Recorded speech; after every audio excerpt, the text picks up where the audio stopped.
Video में हम discuss करने वाले हैं class 8 science chapter number 4 combustion and flame PSCB की न्यू बुक से।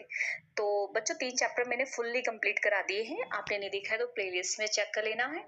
कई बच्चे कह रहे हैं चैप्टर 6 करवा दो, कई बोल रहे हैं 8 करा दो, कई कह रहे हैं 4 करा दो। तो मैं खुद कंफ्यूज हो गई कौन सा चैप्टर मैं पहले कराऊं।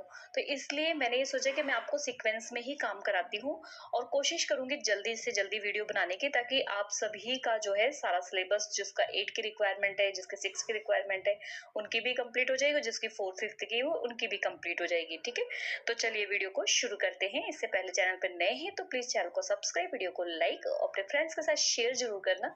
ठीक है, क्योंकि हम बोर्ड तक आपकी हेल्प करने वाले हैं। ठीक है, तो चलिए वीडियो को शुरू करते हैं। तो चैप्टर नंबर 4 है हमारा कंबशन एंड फ्लेम। कंबशन का मतलब क्या होता है? जब कोई भी चीज जलती है तो उसे हम बोलते हैं कंबशन। ठीक है, फ्लेम मीन्स आप देख रहे हो यहाँ पे इस तरीके से इसकी जो लॉ निकलती है उसको हम फ्लेम बोलते हैं। ठीक है, तो हम इस चैप्टर में यही दो चीज डिटेल में पढ़ेंगे, कंबशन एंड फ्लेम। तो बेटा आपको पहले से आपने पढ़ा हुआ है अर्लियर मैन के बारे में। अर्लियर मैन कौन था? जो आदि मानव, ठीक है, पुराने जो लोग थे। ठीक है, वो लोग क्या करते थे? उन्होंने ही सबसे पहले फायर का आविष्कार किया था, आग का आविष्कार किया था। उन्होंने तो पत्थरों को आपस में टकराया था और टकराने के बाद उसमें से आग निकली थी, जिससे उन्हें क्या हुआ? एक तो उनको गर्मी मिली ठंड से, ठीक है। दूसरा क्या हुआ? जो उनके प्रेडेटर्स होते मींस जो उनको शिकारी होते थे, तो वो उनको आते थे अंधेरे में पकड़ लेते थे।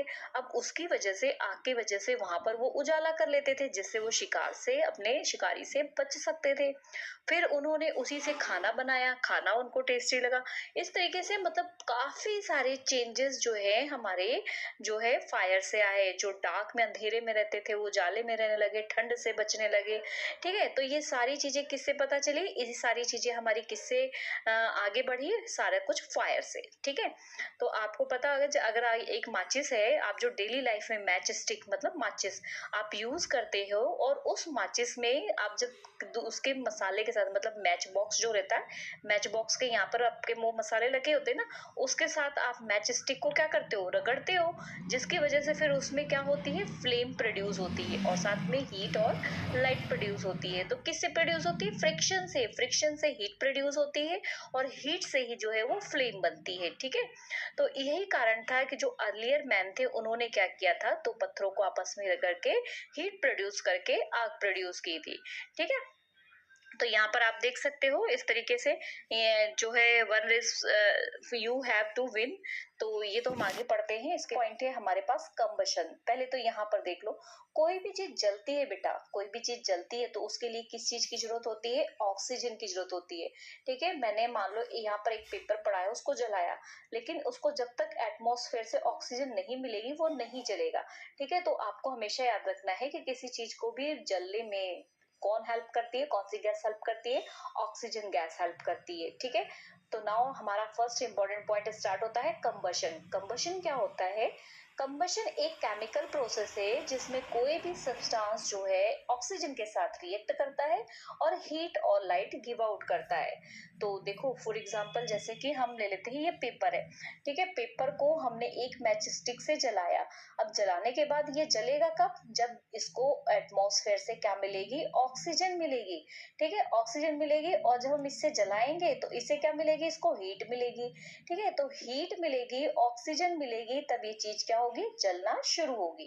ठीक है, तो यही चीज यहाँ पे लिखी हुई है। कंबशन एक केमिकल प्रोसेस है जिसमें जो सब्सटेंस है वो ऑक्सीजन से रिएक्शन करके हीट और लाइट गिव आउट करता है। ठीक है, अब अगला पॉइंट देखो, ये सारे इंपॉर्टेंट है। The substance that burn in air, जो सब्सटेंस एयर में जल रहा है ऑक्सीजन के साथ और हीट और लाइट प्रोड्यूस कर रहा है, उसे हम कंबस्टिबल सब्सटेंस कहते हैं। जैसे हमने इस पेपर के पीस को जलाया तो जो जल रहा है, जो चीज जल रही है, उसे हम क्या बोलेंगे? Combustible substance. ठीक है, तो आगे देखो, जो चीज नहीं जलती है उसे हम क्या बोलते हैं? Non combustible. फॉर एग्जाम्पल यहाँ पर एक पत्थर का टुकड़ा पड़ा हुआ है, आप इसको जलाओगे तो ये जलेगा? नहीं जलेगा ना, तो वो क्या है? Non combustible. जो जलता है वो उसको हम बोलते हैं कंबस्टिबल सब्सटेंस, और जो नहीं जलता है उसे हम क्या बोलते हैं? Non combustible. ठीक है, तो सारे इंपॉर्टेंट जो पॉइंट्स है मैं आपको अंडरलाइन में बताते जा रही हूँ। कंबस्टिबल, नॉन कंबस्टिबल अंडरलाइन कर लेना, और साथ में कंबशन की डेफिनेशन। वैसे कंबशन की डेफिनेशन इसमें आगे भी दे रखी है। ठीक है, अब देखो आपने पहले 6 7 क्लास में मैग्नीशियम रिबन की एक एक्टिविटी की हुई है। मैग्नीशियम रिबन क्या होता है मैं आपको यहाँ पे बताती हूँ, ये डायग्राम दिया हुआ है। ये मैग्नीशियम रिबन है, ये एक मेटल होती है, उसको क्या किया जाता है, ये टोंग होता है, जैसे पकड़ो ना, इसको टोंग बोलते हैं। उससे पकड़कर जब इसको यहाँ पर फ्लेम में लगाया जाता है और जलाया जाता है तो ये कुछ इस तरीके से डार्जलिंग फ्लेम के साथ चलती है। तो क्या होती है ना, ये मैग्नीशियम जो रिबन होती है ना, अगर हम इसको एटमॉस्फेयर में ऐसे रखेंगे ना तो इसके ऊपर एक लेयर बन जाती है, जिससे ये जो ऑक्सीजन है ना इसके साथ रिएक्ट नहीं करती और जल्दी से जलती नहीं है। ठीक है, ये वैसे आपके सिलेबस में है नहीं पर मैं आपको बता दे रही हूँ। तो जब ये नहीं जलती है तो क्या किया जाता है, इसको रैग मार्क से साफ करके, रैग मार्क क्या होता है, सैंड पेपर से इससे रगड़ रगड़ के साफ किया जाता है। तो इसके ऊपर की जो लेयर है वो हट जाती है और फिर इसको जलाया जाता है। तो ऐसे ये डार्जलिंग फ्लेम के साथ, मतलब ऑक्सीजन के साथ रिएक्शन कर लेती है और डार्जलिंग फ्लेम के साथ जलती है। ठीक है, तो यहाँ पर यही चीज दे रखी है कि मैग्नीशियम रिबन के बारे में आपने पहले पढ़ा ही हुआ है। ठीक है, अब यहाँ पर देखो फिर से एक कंबशन की मैंने कहा था आपको डेफिनेशन आएगी, तो आपको जो मर्जी डेफिनेशन कर लेना यहाँ से। एक chemical process in which a substance react with oxygen and give of heat is called combustion. ये केमिकल प्रोसेस है जिसमें सब्सटेंस क्या करता है, ऑक्सीजन के साथ रिएक्शन करता है और हीट गिव आउट करता है, उसे हम क्या बोलते हैं, कंबशन। ठीक है, अब देखो कंबस्टिबल क्या होता है, अभी हमने थोड़ी देर पहले डिस्कस किया था। जो सब्सटेंस कंबशन होता है मतलब जलता है उसे हम कंबस्टिबल बोलते हैं, उसको हम फ्यूल भी बोलते हैं। और फ्यूल हमने पहले पढ़ा हुआ है 3 तरीके का, सॉलिड, लिक्विड एंड गैस, 3 तरीके का फ्यूल होता है।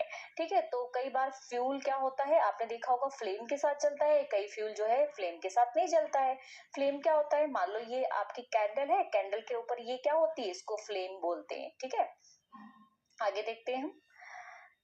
आगे यहाँ पर दिया हुआ है आपको कुछ फिजिकल और केमिकल कंबशंस दे रखे हैं। यहाँ पे आपको बोला है कुछ मटेरियल आपको कलेक्ट करने, जैसे यहाँ पे लिखा हुआ है वुड हो गया, और उसके बाद मैच स्टिक हो गई, केरोसिन ऑयल हो गया, न्यूज़पेपर, आयरन और समथिंग समथिंग, ये ढेर सारी चीजें दे रखी है। तो इसको एक टेबल में भी आपको बताया गया, ये रही टेबल। इसमें आपको बताना है, इस टेबल पीडीएफ इसकी टेलीग्राम पे जो है प्रोवाइड करा रखी है, तो आप टेलीग्राम ज्वाइन कर लेना, वहां पे आपको इसकी पीडीएफ मिल जाएगी। ठीक है, तो प्लास्टिक है सबसे पहले, ये क्या है, जो चीज जलती है वो कंबस्टिबल है, जो नहीं जलती है वो नॉन कंबस्टिबल है। तो प्लास्टिक जलती है तो कंबस्टिबल है, वुड जलता है तो कंबस्टिबल है, न्यूज़पेपर जलता है तो कंबस्टिबल है। अब लोहे की कील तो नहीं जलती है ना, तो ये क्या है, नॉन कंबस्टिबल। कैरोसिन ऑयल जलता है, ठीक है, कोकोनट ऑयल ये भी जलता है। मार्बल पीस नहीं जलता है तो ये नॉन कंबस्टिबल। स्ट्रॉ ये कंबस्टिबल है। मैच स्टिक ये भी कंबस्टिबल है। चारकोल ये भी कंबस्टिबल है। ग्लास जो है नॉन कंबस्टिबल है। तो इस तरीके से आपने इस पूरे चार्ट को फिल करना है।